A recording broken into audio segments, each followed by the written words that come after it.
Hello and welcome to Tomorrow is Yesterday, the show where we review every episode of Star Trek in production order. My name is Brandon Couch, and with me this week is my trusty co-host David Moss. Hello, my name is Riker LaForge. I'm pretty sure that's not your name. Yeah, no, I'm just looking at my new Funko Pops of Riker and Geordie LaForge. Tell me you did not make your son's middle name LaForge. I did not. His middle name is Riker. His first name is Yoda. Okay, now, yeah, you're full of crap. No, his first name is Yoda. His middle name is Riker. It's Yoda Riker. There's no way your wife let you get away with that. She was doped up.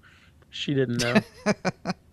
They handed me the birth certificate and they're like, write down his name. Really? They And I handed was my like, wife the birth certificate.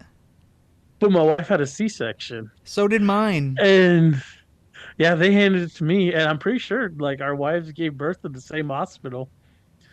Yeah, they gave the certificate to my wife and she filled it out. But I might be the reason why they give it to the wives now.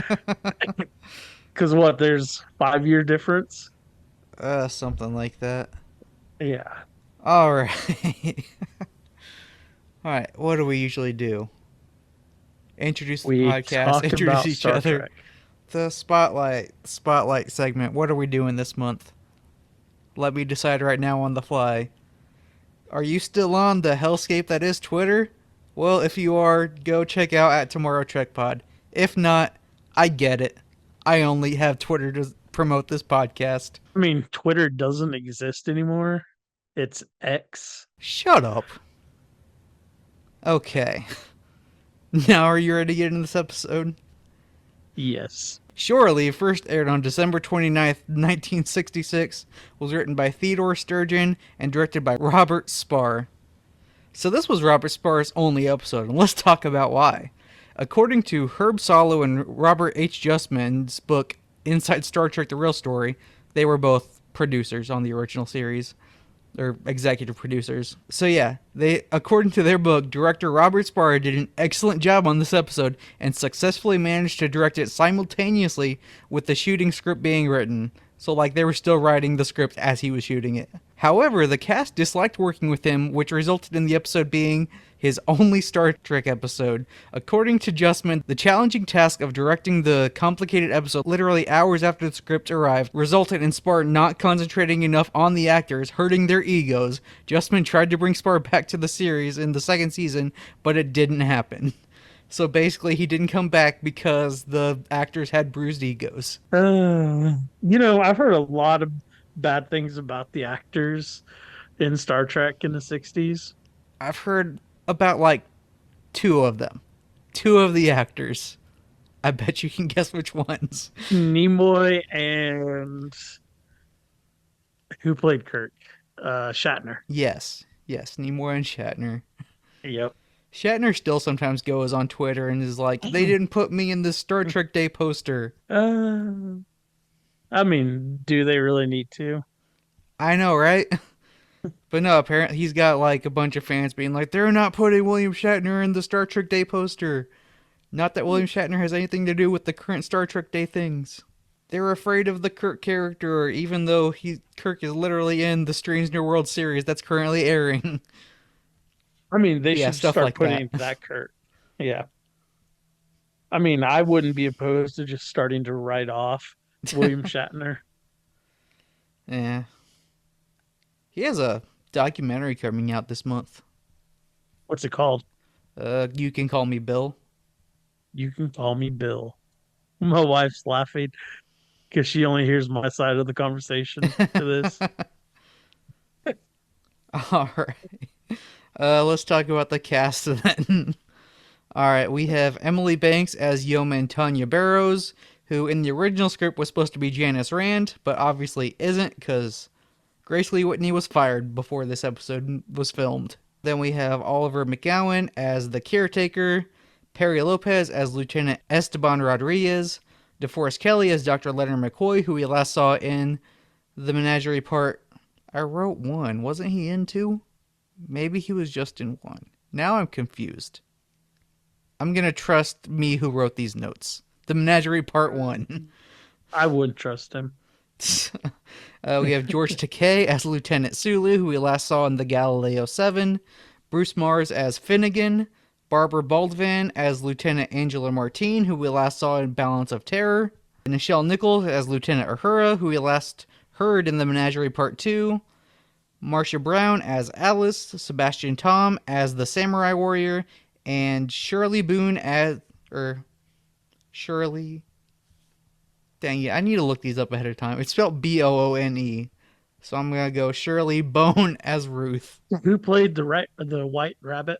I do know that. I don't remember his name, but he's actually a background actor who is often the navigator.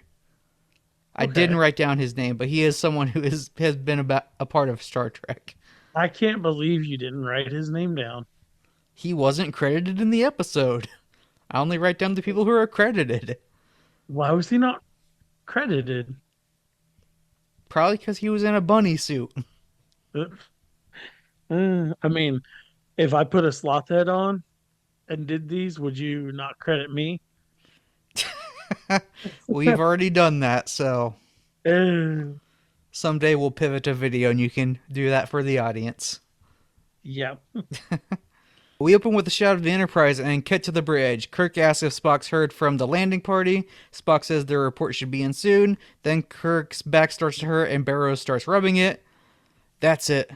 No, a little higher, please. Push hard. Dig it in there, Mr. Spock. And Spock takes a few steps forward and Kirk realizes it was the yeoman rubbing his back. Barrows says he needs sleep and Kirk says he hears that enough from McCoy.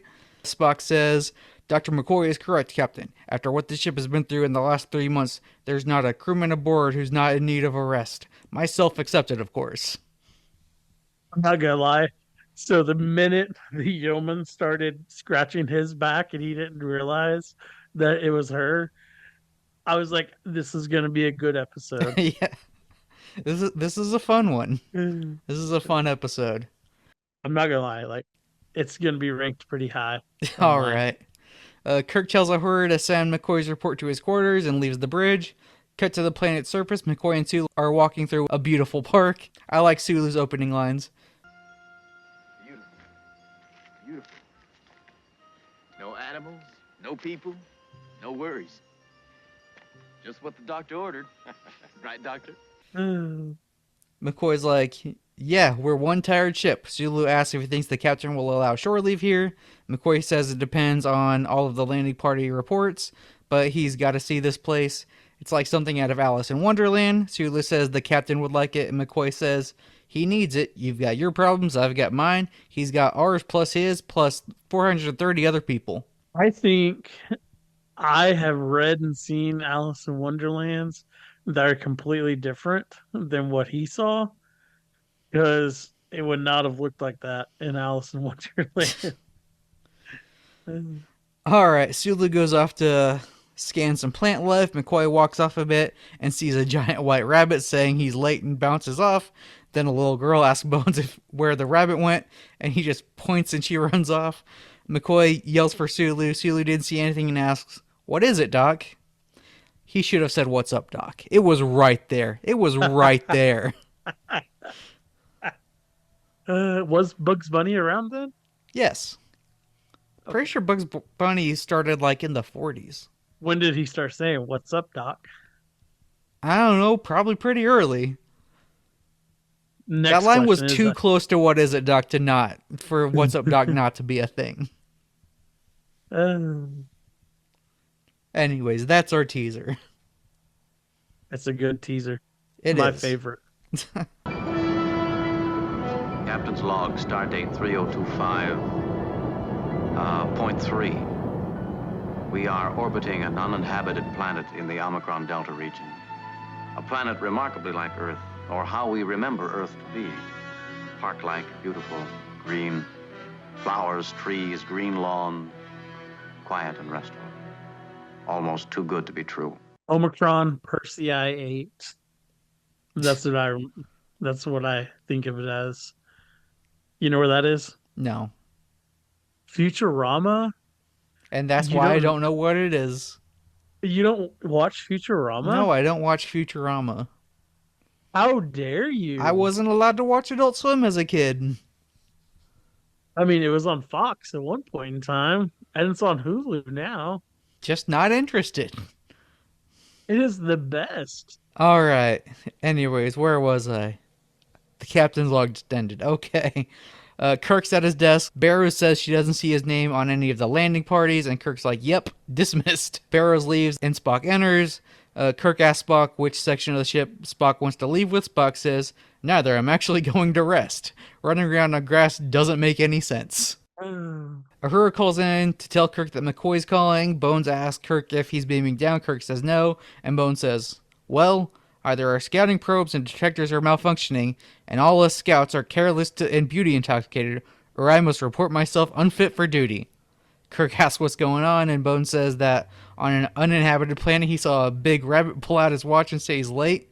Kirk, thinking he's joking, says, let me guess, there was a little blonde girl too. Bones is like, yeah. Just yeah. I'm late. I'm late. I'm late for a very important date. They hang up. Kirk says Bones is just trying to get him down there, and Spock's like, I do actually have a reason for being here. And Kirk's like, oh, what is it? I picked this up from Dr. McCoy's log. We have a crew member aboard who's showing signs of stress and fatigue. Reaction time down 9 to 12%. Associational rating, norm -3. That's much too low a rating. He's becoming irritable and quarrelsome, yet he refuses to take rest and rehabilitation. Now he has that right, but we found a crewman's right ends where the safety of the ship begins. Now that man will go ashore on my orders. What's his name? James Kirk. I laughed every time I watched that scene for my notes. There was one point where Ryan was like, "What are you laughing at?" And then I just read her just like I read it to you, and she laughed too. That was great. We get this shot panning over the planet, and audio of Spock saying, the scouts have detected no animals, artifacts, or force fields of any kind. Only peace, sunshine, and good air. You'll have no problems. And as soon as he finishes that last line, we zoom in on a rock lifting up to reveal a gun. I like how, oh, never mind. We haven't gotten to that part. Okay. Cut to Martin and Rodriguez scanning some plants. Martin's trying to get Rodriguez to enjoy the scenery, and he's like, we've got to get our reports done for the captain. Kirk and Barrows beam down. Kirk tells the two of them to enjoy themselves, and Rodriguez tells Kirk where he can find McCoy and Sulu. So I do have one note on the scene. So Kirk calls Martin Teller in this scene. So the reason that is because originally in the script, the Angela Martin's character was named Teller. And the reason they changed it was because Barbara Baldwin, who plays her in this episode, they realized had previously been in Balance of Terror as Angela Martin. So they changed the name later, but clearly not until after they shot this scene.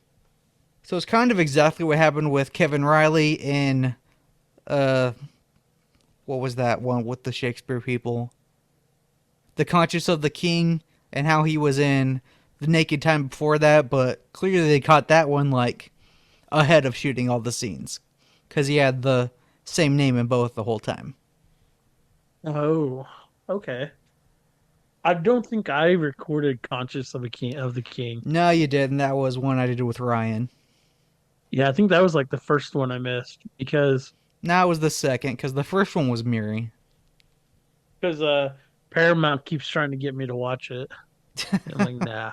All right, so Kirk and Barrows talk about how beautiful the planet is before they find Bones. Kirk asks Bones if he knows any good rabbit jokes. McCoy says, yes, but I'm not joking.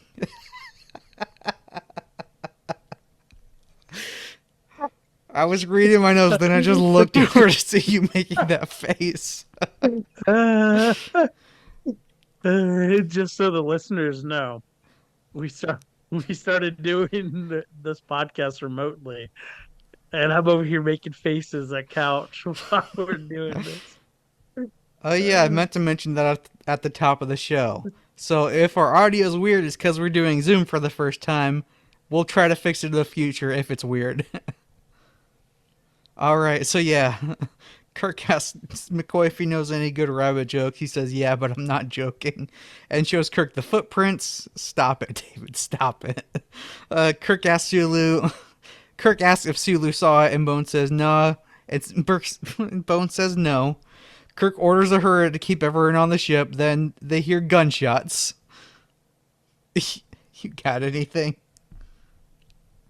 So, so what I love about this scene is you learn that Sulu has a gun collection. Did you notice that?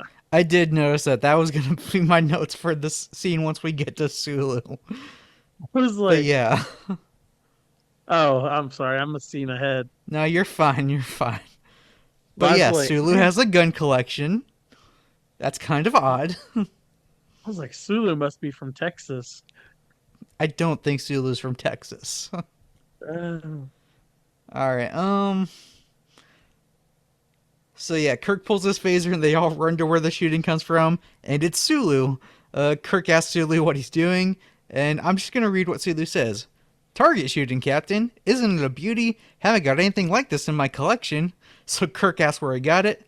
I found it. I know it's a crazy coincidence, but I've always wanted one like this. Found it lying right over there, an old-time police special, and in beautiful condition. Hasn't been one like this made in, a couple centuries. Kirk takes the gun away, fires lead pellets propelled by expanding gases from a chemical explosion. Barrows sees more rabbit prints, and the gang splits up to search for more clues. Can we talk about how dumb Sulu is in this scene? He's pretty dumb. I found a gun. I'm just gonna start shooting it. What department is he in this time? They don't really say. He's just on one of the landing parties doing scans.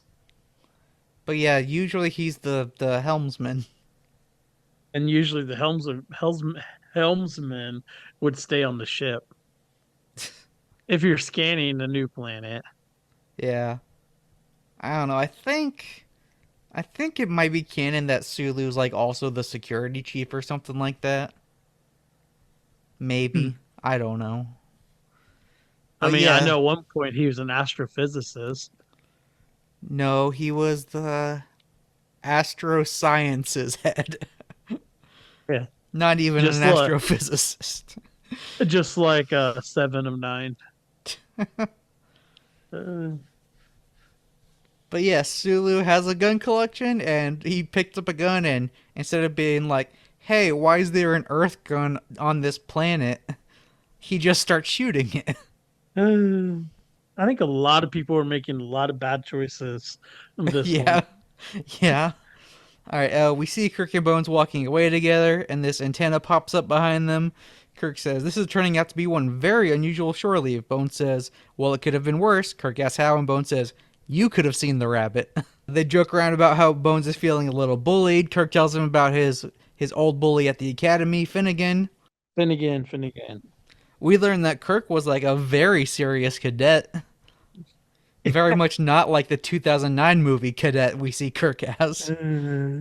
I mean, never mind. I'm not going to start that fight. No, I'm just saying, like, I'm pointing out how there's like a big difference between this Kirk and 2009 Kirk. Because 2009 Kirk, they've made very much as like the reputation that Kirk got over the years, as opposed to like how he was actually written in the original series.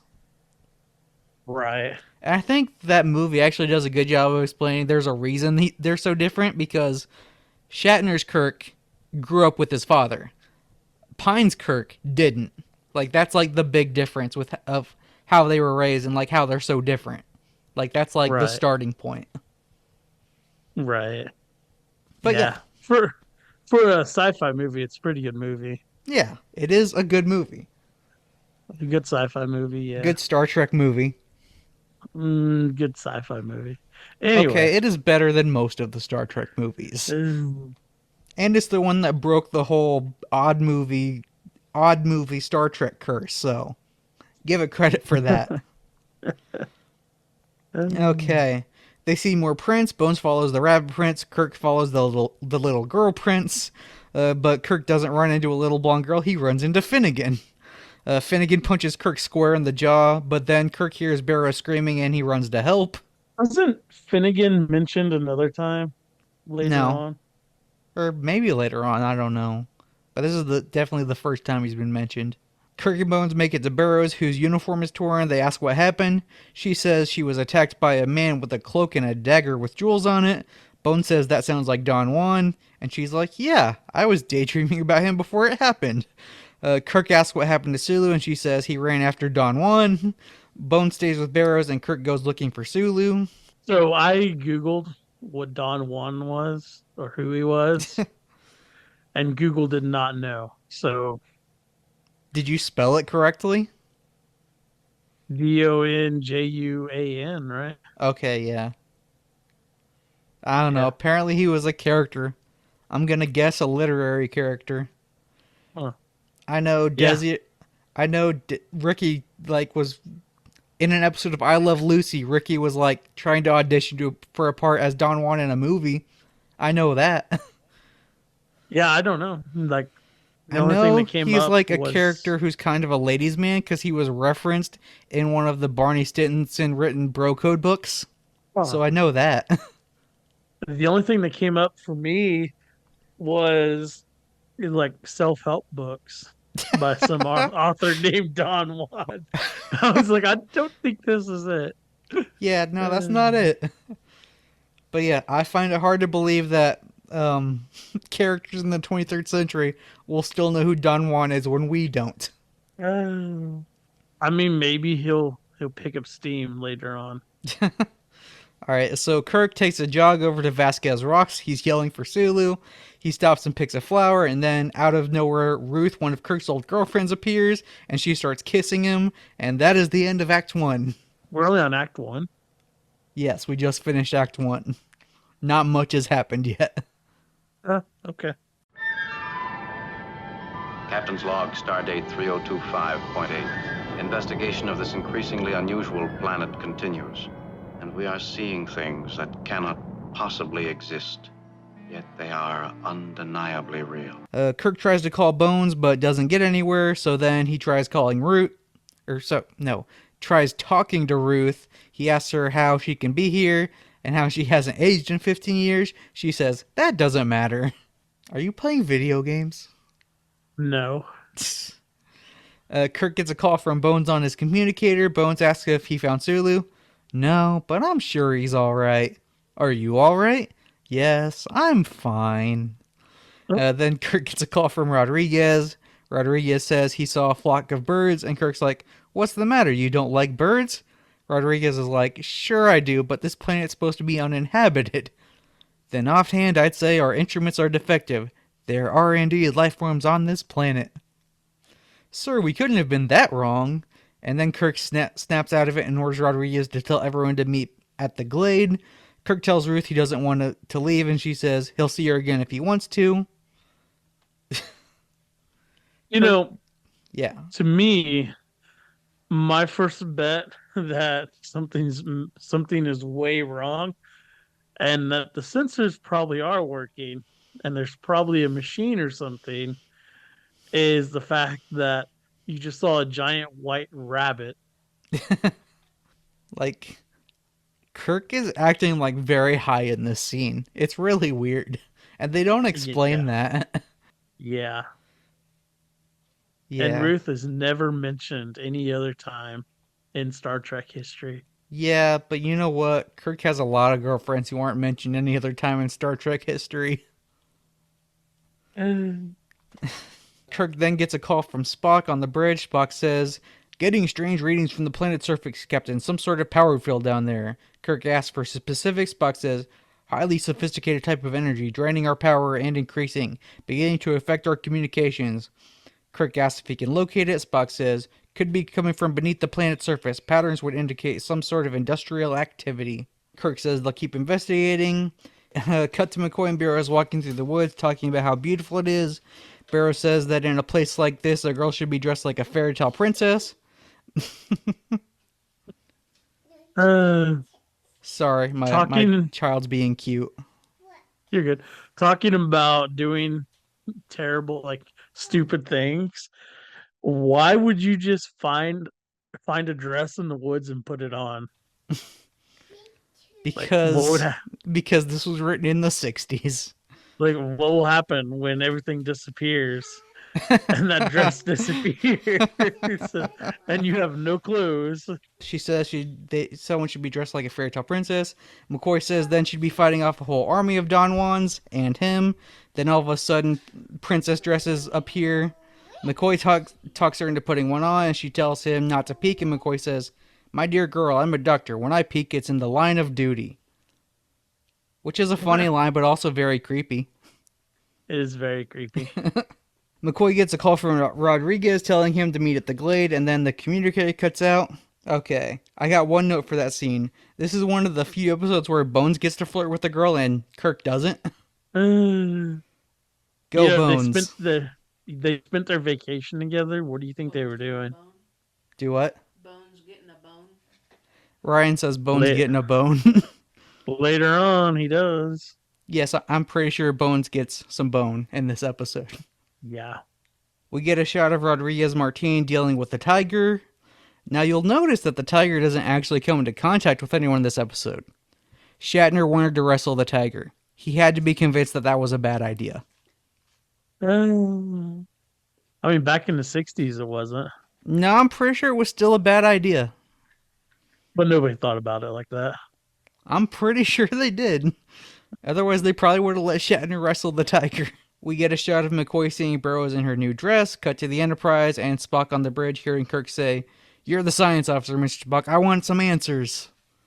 Kirk's kind of mean to Spock. But Spock was being kind of prejudiced about himself, too. Oh, when he said he doesn't need rest? And he kept saying him over and over and over again.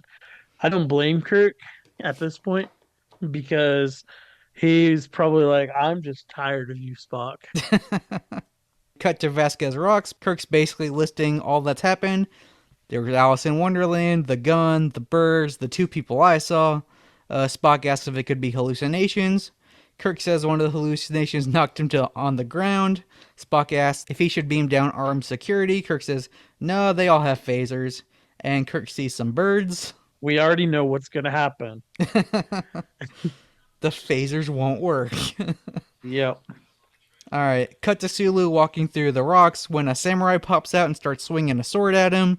Sulu tries to use his phaser. It doesn't work, so he runs. Kirk's trying to call Bones with no luck when Sulu rounds a corner shouting, "Captain, take cover! There's a samurai after me!"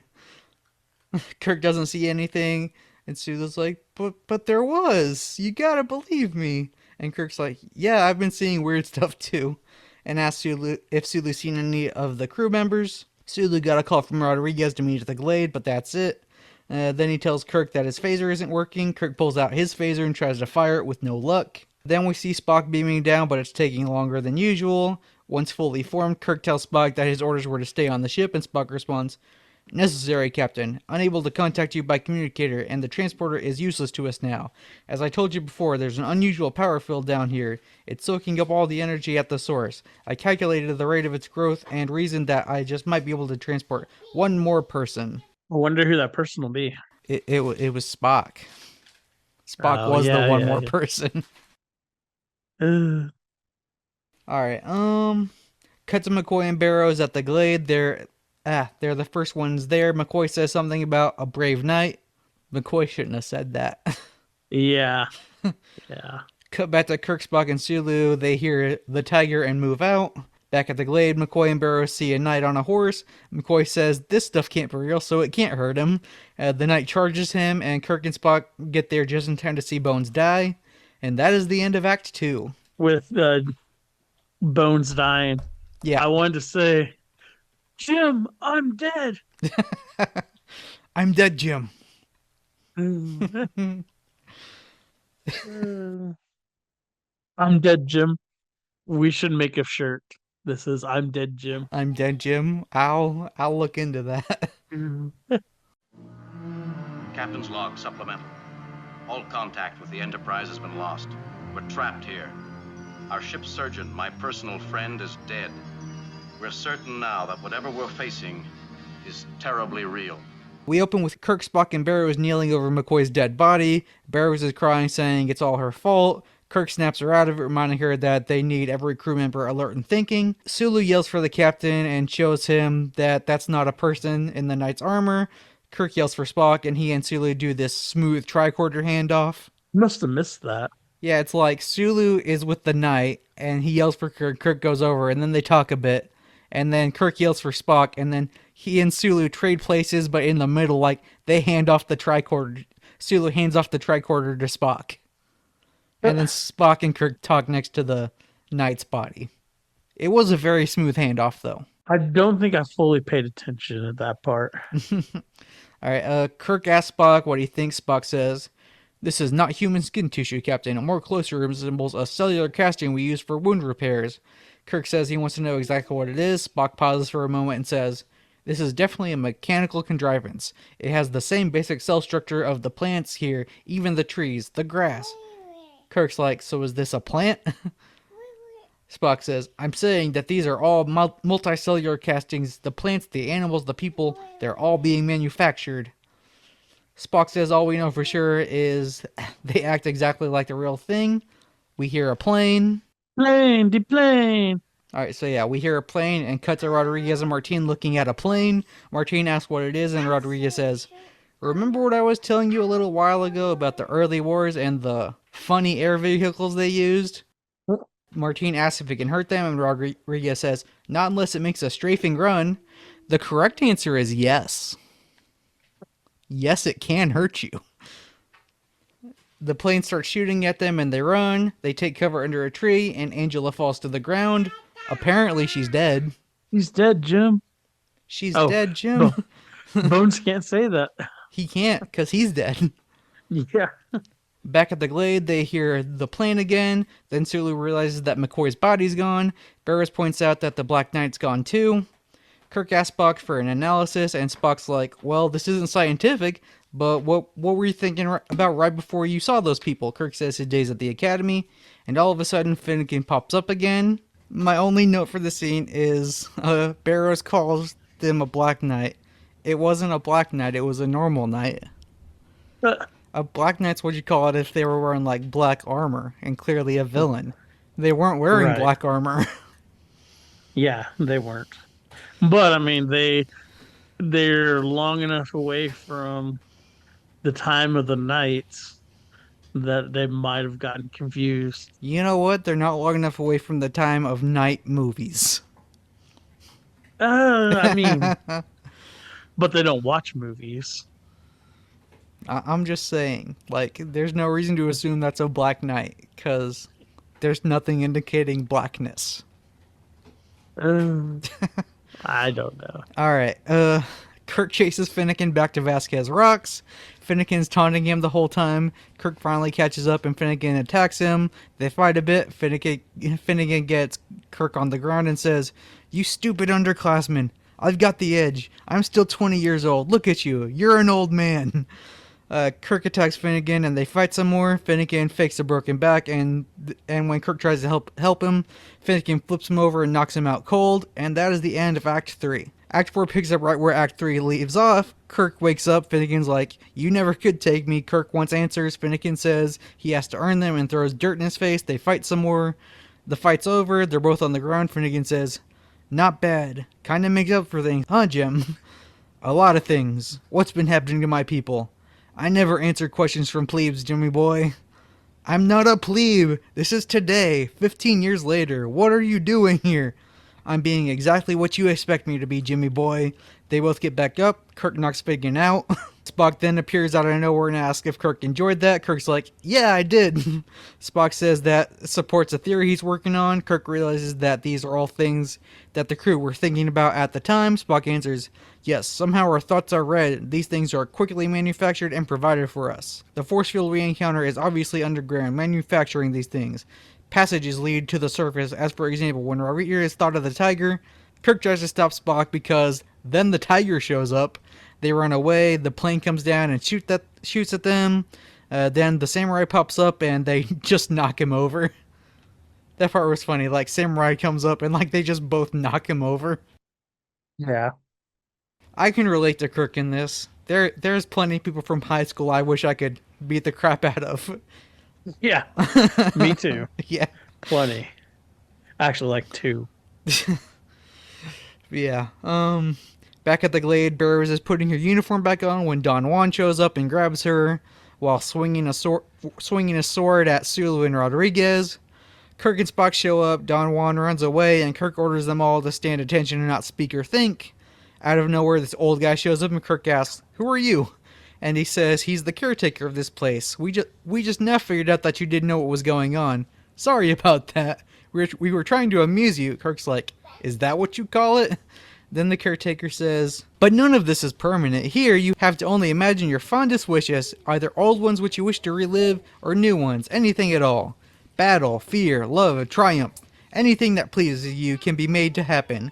Spock says, "The term is amusement park," then adds, "an old Earth name for a place where people could go to see and do all sorts of fascinating things." And the caretaker says, "Yeah, we built this planet so we can come and play." Sulu asks, "So race as advanced as yours still needs to play?" Kirk says, "Yes, play, Mr. Sulu. The more complex the mind, the greater the need for the simplicity of play." The caretaker says, "Exactly," and Kirk comes back with, "That doesn't explain the death of my doctor." Then McCoy pops out with a girl on each arm and explains that he was taken below the surface for repairs. Barrows asks about the girls and McCoy's like, "Well, I was just thinking about these chorus girls I met on Rigel too." Barrows, clearly not happy about them, has McCoy send the girls away and they go to Spock and Sulu. Kirk asks the caretaker about his people and he's like, "Nah, you guys aren't ready for us." And Spock says, "Yeah, I agree." Kirk gets a call from Uhura saying that the ship's systems are back online, and the caretaker says, "Now that you know how things work, this would be a great place for a shore leave." And Kirk has Uhura tell the crew for the best shore leaves of their lives. Spock says he'll go back to the ship, and Kirk starts to say, "No, I'll go." Then he sees Ruth and says, "On the other hand, I'll stay for a day or two." So apparently there are no amusement parks in the future. Only weird planets that give you things that you think about. Yeah. An old name for, yeah. So apparently no amusement parks, even though Lower Decks is kind of going to have something to say about that in a few years. Right. And it's weird how, like, when Spock had, like, a girl on his arm, he was just as into it as, like, Sulu and McCoy were. That I found a little out of character. Yeah, yeah. I feel like they're very like they push it really hard that he's so perfect and so much better than humans, and then they forget about it. Yeah. But also, I feel like that wasn't Spock who was into it. I feel like that was Nimoy. Yeah. Back on the bridge, Kirk, McCoy, Sulu, and Barrows all file in. Did you enjoy your rest, gentlemen? Yes, we did, Mr. Spock. I think we did. Indeed we did, Mr. Spock. Most illogical.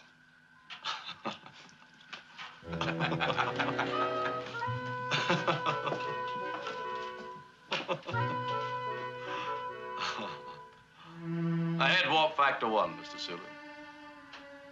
And that is the end of our episode. I think it was a good episode. I do too. Like, it was a good, really fun episode. I enjoyed it. Yeah. Next week's is also going to be a fun episode. On the Bailey scale, All right. between 1 Bailey being the best and 10 Baileys being the worst, I'll give it a 1. All right. A 1 Bailey. Nice. And I'm not going to give it a numerical value because I'm not going to keep track of that anymore. All right. I won. All right. Join us for next week for The Squire of Gothos. You can find me everywhere at Couch Talks Movies. David, tell the people where they can find you.